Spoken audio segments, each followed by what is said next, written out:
ভারত সফরের টেস্ট দল ঘোষণা ওয়েস্ট ইন্ডিজের।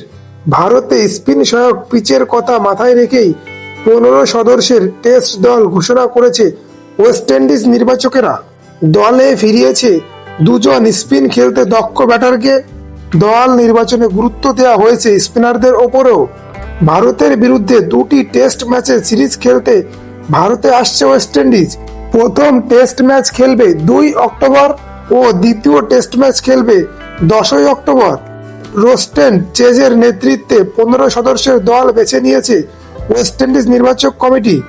দলে ফেরানো হয়েছে 2 ব্যাটার তেজনারায়ণ চন্দ্রপাল ও অ্যালিক অ্যাথানাসকে। প্রথমবার টেস্ট দলে সুযোগ দেওয়া হয়েছে 33 বছরের অলরাউন্ডার খারি পিয়েরকে।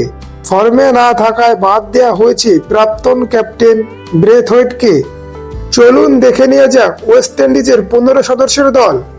রোস্টেন চেজ অধিনায়ক, জোমেল ওয়ারিকান সহ অধিনায়ক, Kevlon Anderson, Alick Athanaze, John Campbell, Tagenarine Chanderpaul, Justin Greaves, Shai Hope, Tevin ইলমাস, Alzarri Joseph, Shamar Joseph, Brandon King, Anderson Phillips, Khary Pierre, Jayden seals.